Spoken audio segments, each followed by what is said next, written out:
Hey everyone, Ryan here, or M&R Productions, with my review of a LEGO Star Wars Buildable Figure, a line that really didn't go over so well with LEGO Star Wars fans, as it kind of pointed towards making LEGO Star Wars into action figures, which most people didn't really care for, and plus Black Series already kind of filled that void for Star Wars fans, so he's kind of ended up in no man's land and didn't do so well. But nonetheless, one of the better ones was probably Commander Cody, given set number 75108 with 82 pieces, and released for just $20 in the United States.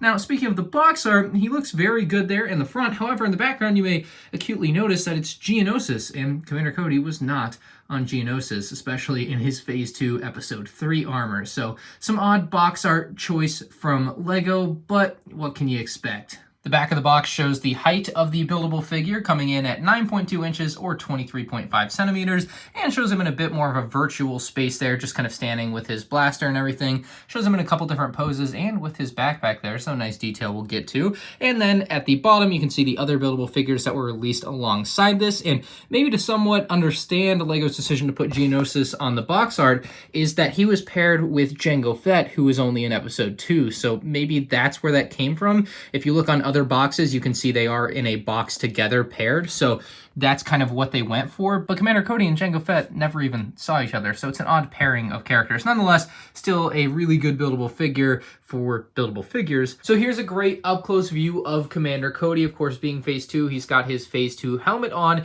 and they did a great job with the mold. Again, this was just a $20 set, so getting an exclusive mold just for this helmet is kind of surprising that they went so far out of their way for these buildable figures, but they really did here. And you get the mold with the visor on. It's kind of a separate piece. If you look at it, you could probably separate it. I'm not even sure it's like actually glued into the other piece or actually molded into it, and that it's not a whole separate piece, because you can see there's even like some sort of gap there. Perhaps it is removable, perhaps it's not. I'm not going to pry at it today to try and find out, but the print on it is very good as well. You can see they got a lot of the little details down there. Now, the biggest missed opportunity to me is on the top. You see these lines. They did a good job at least getting the lines there, but the actual character has a bit of a gray or tannish color on those. It's not just straight white. So that's probably my biggest complaint with this particular set, as far as where they could have come in and done something even better, but they really missed on that front. Now, spinning them around back, they do have the backpack, which I think is a great detail. Of course, being a Technic build, it's not the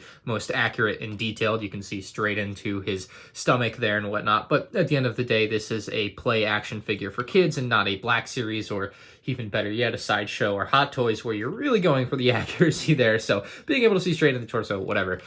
Love the antenna here on the side as well. It's movable. And unfortunately, unlike some of the other buildable figures of the era, and certainly to come after this, there is no built-in feature where you have some type of lever that moves an arm or anything.